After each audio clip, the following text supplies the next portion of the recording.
Yeah, I mean, if you want to kill Jonathan Gannon, I think kill him for not adjusting quickly enough. It was evident very early that they could not stop their running game with a 40 front, with a four-man front. And they did a pretty good job when they did the five-man front, and they went away from it. They didn't use it enough. And that, I think, is a legitimate criticism.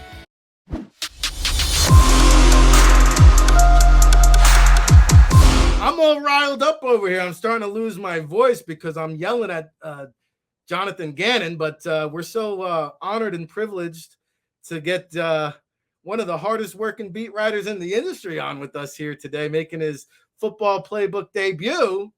It's John McMullen, checking in from his road travels. Good morning, Mac, man. How are you? Hey, I'm doing well, Rick. I'm in an Uber. So, well, we appreciate the time. Hopefully, the Krause boys got you flying first class to and from Detroit, working all these hours. You got the little planes going to Detroit, so there's only a couple first class seats. I haven't made it there yet. Yeah, well, it might have been the JAKIB Sports private jet. Who knows? But hey, you are just coming back from that Week 1 matchup with the Eagles and Lions. Obviously, there in the Motor City, sold out crowd for the Rutgers fans in Detroit. First home sellout, I think, in about 3 years, and they punched the Eagles in the mouth pretty good. The Eagles took everything they had. Good news, they get the W. Maybe even better news, a lot of room for improvement here. That was not a championship caliber team, but they get off to a good start. Tell us what you liked. Tell us what you didn't like. Well, number one, I think the environment you mentioned there was underrated, underreported, whatever you want to call it. The Eagles had a really, really difficult time dealing with it. We all did. I did at halftime. It was absurdly loud. And that's typically not a Lions game. Let's be honest. They haven't been good for a while. And if they ever do get good, that is going to be a tough place to play on a weekly basis. It is. And that's one of the things I've been trying to tell Jody, week 1, where everybody's still hyped up is a lot different from Halloween, when they were 0-7, 0-8, whatever they were, and the Eagles ran over them. It was always going to be much more difficult. I didn't think it was going to be quite that difficult, but I do think they had a really tough time with the noise. And we know Eagles fans, right? They usually take over opposing stadiums. Of all places, I said, well, it'll be easy to take over Detroit. They didn't take it over. There were very few Eagle fans there. And it was very difficult for the offense to deal with from a communication standpoint. And hey, it's good. They still look at all the points they rung up. They still got 31 points, and you had to pick 6 as well. So from that standpoint, that's all positive. Defensively, yeah, I mean, I feel like Aaron Rodgers. I know it's coming. I mean, it's overreaction Monday. It's week 1, so that times it by 100. And so I want to print out the relax T-shirts. Relax. It's 1 week. And it was, as I said, it was a very energetic crowd, very raucous crowd, energetic environment. Yeah, I mean, if you want to kill Jonathan Gannon, I think kill him for not adjusting quickly enough. It was evident very early that they could not stop their running game with a 40 front, with a four-man front. And they did a pretty good job when they did the five-man front, and they went away from it. They didn't use it enough. And that, I think, is a legitimate criticism. Other than that, just be happy they got out there with the win. But that's the thing, right? Expectations come with a heavy burden, and that heavy burden is expectations. A win doesn't matter. You were supposed to beat the Lions like you beat them last year, and that was never going to happen. So, relax. That's what I'm telling the people. Relax. Well, listen, some of us, thought this was going to be a cruise control game, up by 17. Yeah, exactly. And that's the problem. Well, they were up, Mac. They were up by 17 entering the fourth quarter, and then it seemed like you mentioned they got away from the 5-man fronts. It's almost like Gannon took his foot off the gas pedal. And I got to ask you, they couldn't stop the run, but then they refused to put Jordan Davis in the game. Javon Hargrave got pushed around like nobody's business in the trenches there. Why was Jordan Davis just not ready? Was the Eagles defense not creative enough to incorporate him into the game plan? Will we see more or the same against the Vikings in week 2 there? Well, they better figure it out quick. I mean, they have to play Jordan Davis. So, maybe you want to defer to veteran players early in the season. But look, if your rookie's your best option, you got to play the rookie. I realize a lot of coaches don't like playing younger players. There's some startup costs, as Jim Schwartz would always say, but get them over with. Get them over with as quickly as possible. That was the issue with Javon Hargrave last year. He was very good as an interior pass rusher, very poor in run support. And then he's coming into week 1 this year. He barely had a preseason. So we talked about the Eagles as a whole, in their scaled back sort of preparation. Well, he was injured for the vast majority of it and basically just came back last week to practice, and he clearly wasn't ready. And they kept rolling him out there. So, yeah, I mean, that part of it, I think, is legitimate criticism of Jonathan Gannon. A lot of the other stuff is just, first of all, and I tried to tell people, number one, Frank Ragnow is the best center in football, the best center in football when he's healthy. And the Eagles knew that, and the Eagles understand what type of player he is.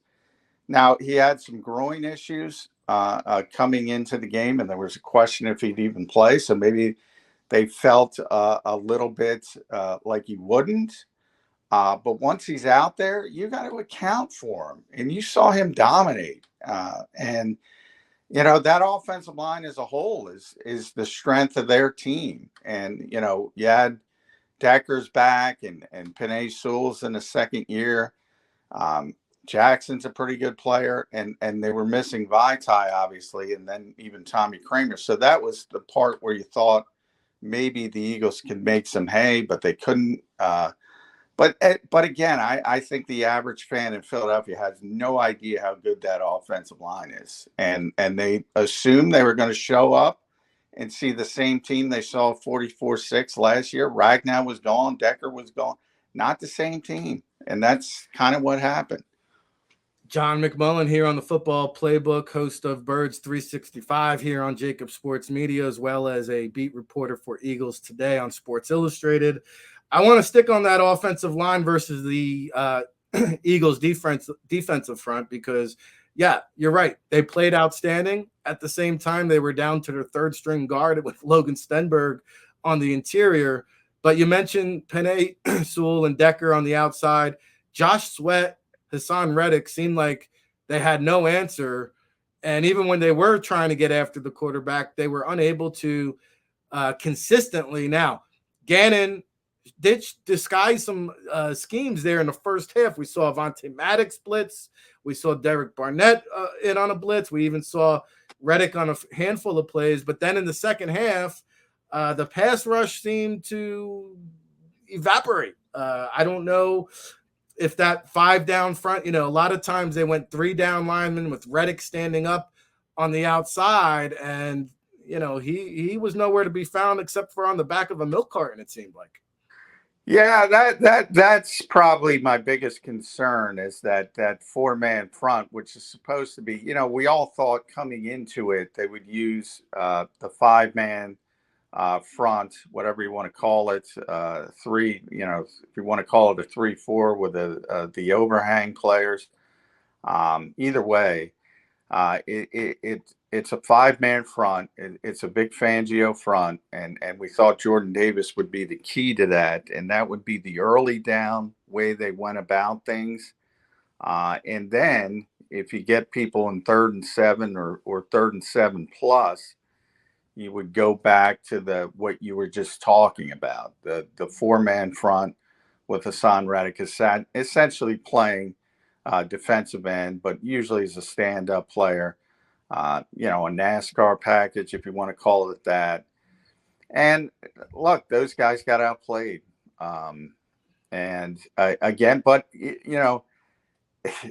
again, people don't realize those two tackles are really good.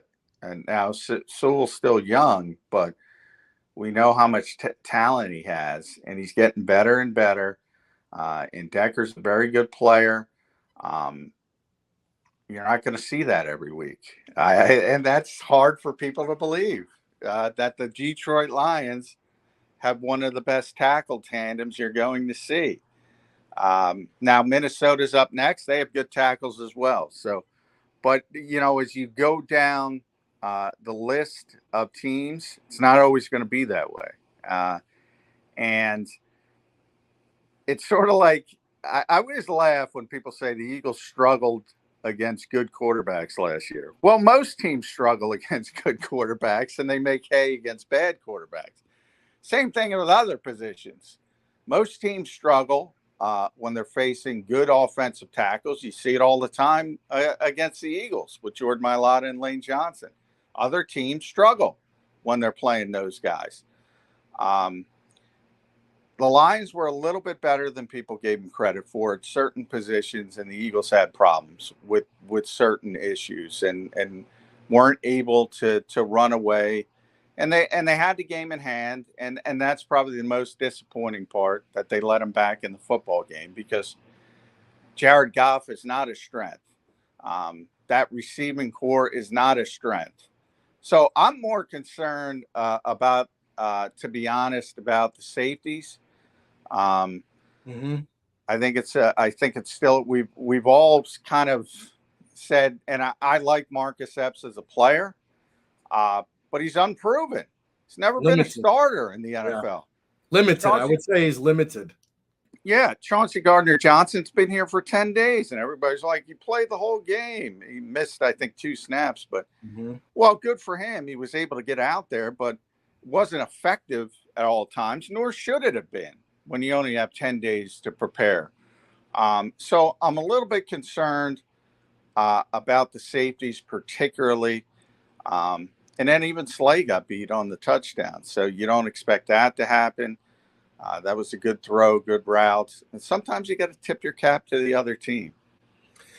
No doubt about it. I mean, listen, that's as a good of offensive line as the Eagles will face all season. This Amon-Ra St. Brown now, don't sleep on him. He's a good little player. He's just the 5th player in NFL history with 8 catches in 7 consecutive games. He came on like a gangbuster down the stretch of the season. And when they get Jameson Williams back in the second half to go along with DJ Chark, this Lions team is going to be in some games. So I agree with you. Hey, I'm looking for a safety if I'm the Eagles. Marcus Epps' hard work mentality can only take you so far. I have some good, but I have more bad than good. He got dragged on a couple runs. I think he let Amon-Ra St. Brown score one of those touchdowns on a slant pass. So I agree. Marcus Epps, to me, Javon Hargrave up front, those were kind of the 2 big concerning factors on the defensive side of the ball. I'm not going to beat up Slay too much for that touchdown catch. Sometimes, you make a good play and the opponent just sometimes makes a better play. So that's the state of the defense. I say, hey, Vic Fangio, have him on line 1 ready to go. Whether that's we're already getting JG fired. Well, yeah, let me tell you, Vic has already been here a bunch of times. Vic's not taking JG's job, so people can forget about that. Maybe as a consultant or something, as an advisor or something. We need some help on this defense. Yeah, but I think, I think people don't understand. Like the whole philosophy, which they don't like, is, remember, that's the problem with Philadelphia fans. They don't like the philosophy. They don't like the lack of aggression. Well, you could swap out Jonathan Gannon tomorrow for Vic Fangio, and Vic is the author of this scheme. So the scheme's not changing. He might do it a little bit better because he created it. But the whole goal of Vic Fangio's scheme which half the league is playing, is 4-man rush, cover 7, cover 8 if you can, to be honest. Disguise coverage until the snap of the football, and then sort of spin off into whatever you're going to play. Cover 2, quarters, could be cover 6. Most of it's zone. So it's a big name. People like it. They're running his scheme. So the sentiment would not change if you swap out those two names. All right, fair enough. John McMullen here, host of the Birds 365 on JAKIB Sports from 8 to 10, right before the football playbook, taking you up to noon Eastern. The fans are clamoring for a change at defensive coordinator. Like you said, this organization, these fans, they are not a fan of the overall philosophy that Jonathan Gannon is employing. Now, where do they go from here? I know Jordan Davis didn't get as many snaps as we thought, but I think something has to give. These DBs are playing off. What can change? What can be improved? Like Rick said, there's a lot to improve on, but where do you think it begins for the Philadelphia Eagles? They're not changing the scheme, so you have to utilize the talent better. That was my main takeaway, and the fact that obviously Jordan Davis is the number one name. Now, maybe we don't know what's going on behind the scenes. Maybe he's trying to send a message to a young player. Ultimately, the Eagles did what they did in the draft, and he's going to be on the field. I think there was a not quite like a fan-based sentiment, but there was a sentiment, and I talked about it and I wrote about it last week before the game. There's kind of a haughtiness about the Eagles going into this game, and maybe they were a little bit too confident, and they thought they could get away with using these 40 fronts with Fletcher Cox and Javon Hargrave and stop the run, because they didn't think Detroit was good enough. The skill position players more than the offensive line, and they were wrong. And that was my biggest testament. They didn't adjust quickly enough. They actually, and I got to watch the game again, but they actually did a pretty good job on first look when they had the 5-man fronts stopping the run. They just didn't do it enough. And that's, part of that overconfidence to think, oh, we don't have to do it this week. And I think they ended up being wrong, obviously, by the way DeAndre Swift ran the football. Yeah, and that goes back to what Jason Kelce was trying to, get across to his team, that we haven't won anything yet. The expectations are going to get the best of us if we don't come in and strap up and lace up and play hard like everyone else. And the most important thing is to respect every single opponent, despite what you may think they are or what they were the previous season. It's a new season. It's a new day, and these teams are fighting to improve. The Detroit Lions are like any other organization. They want to improve, and you could see it in their mentality. Yeah, and especially on the offensive line, and it in many ways, I think because they lost Vaitai, who we know very well is probably the worst of their offensive linemen. And then they lost his backup, and I thought that furthered sort of the sentiment. Well, they're playing their third string right guard, and you're ignoring that the all-pro center's back. You're ignoring the top 10 pick at right tackle, the first guy who's been a good player for years, Decker, at the other tackle. And then Jackson is a good player as well. And for whatever reason, I kept trying. You probably heard me, Tone. I kept trying to tell people. I said that offensive line, when Ragnow is in there, they are tough to deal with. And maybe he was hurt as well. He had a groin issue. He didn't practice on Thursday, so there was this thought that maybe he wasn't going to play. Maybe the Eagles fell into that trap.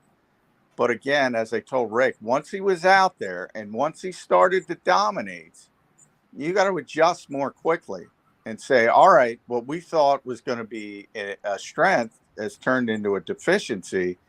And that's why you got to get Davis and by the way, one of the few bright spots on defense was Marlon Tuipulotu, because he had a good game. Who saw that coming?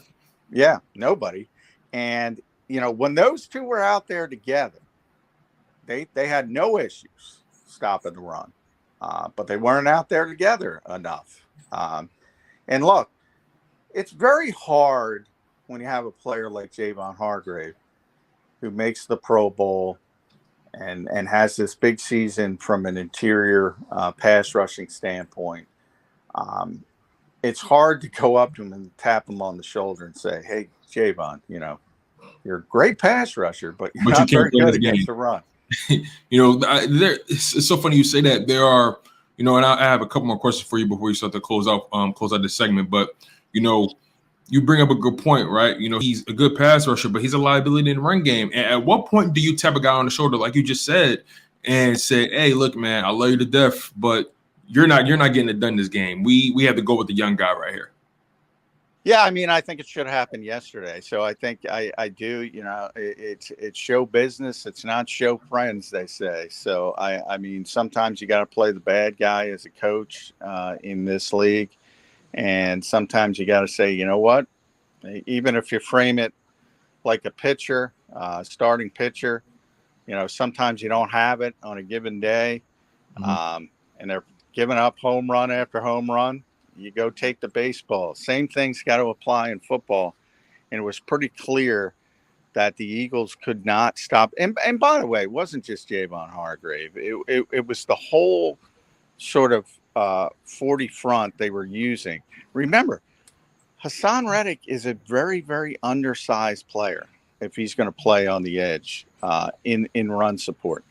Kaiser White is a tremendously undersized linebacker. Correct. Marcus Epps, we talked about, and what didn't look the greatest in run support. Chauncey Gardner-Johnson's not even, he's played nickelback for most of his career. The Eagles, and what I thought they were going to do, and this was my biggest disappointment, I thought they were going to utilize the personnel they have a little bit better. In other words, okay, I got guys who can stop the run, but maybe they're not ready to rush the passer. So it's got to be more of a substitution game, more of a rotation game. And Davis has got to be a first down player. Tui Pelotu, if he's going to play like that, is going to play more on early downs. And then you bring in Fletch and Javon for the pass rush. And that's the way it's got to be, reputation and all, if it continues like that. And by the way, I don't think it's going to be that bad. Again, I know that's one of the best offensive lines they're going to face all season. And people don't realize that. They don't realize it. Well, the Lions have a good offensive line, like you said. They have a really good running back in DeAndre Swift. They have a pretty good 1-2 punch, if you really want to consider all things. But also, it's so fascinating to me, at the very least, because the two things that the Philadelphia Eagles have been known for several years happen to be their weaknesses thus far, and that's the pass rush and defending the run.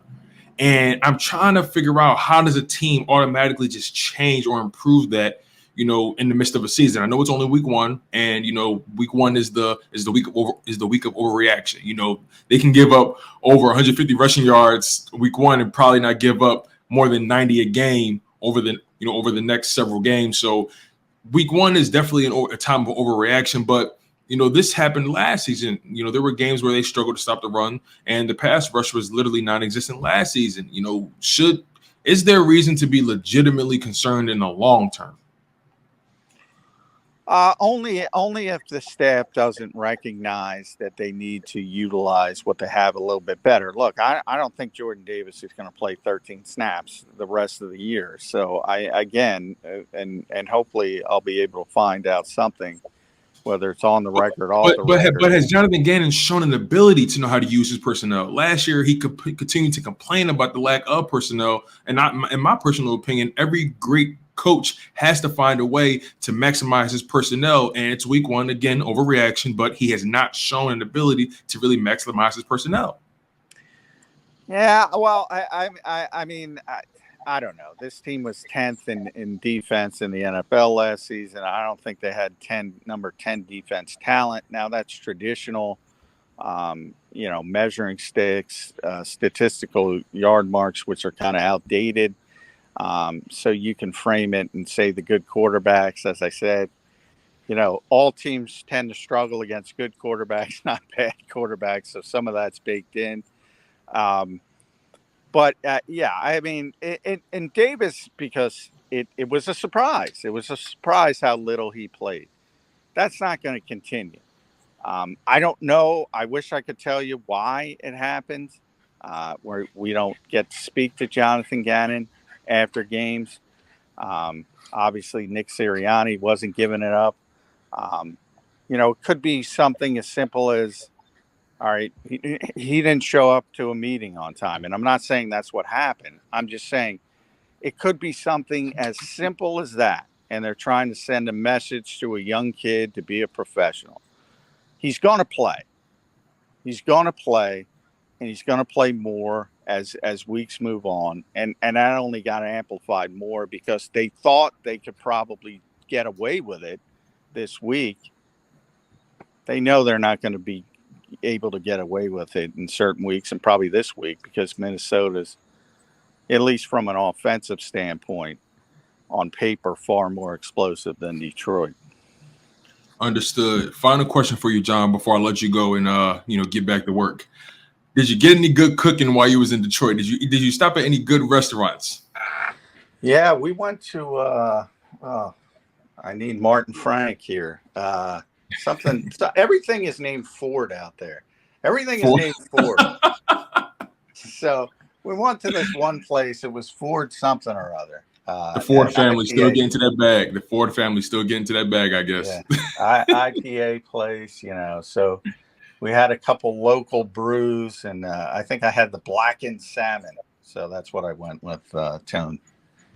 Solid. Sounds good, my man. John, we appreciate you so much for always providing your insight on these Philadelphia Eagles, man. Glad you made it home safe. You take care. Enjoy the rest of your afternoon. And, my man, more work to come, more to discuss about these Philadelphia Eagles. You take care, my guy.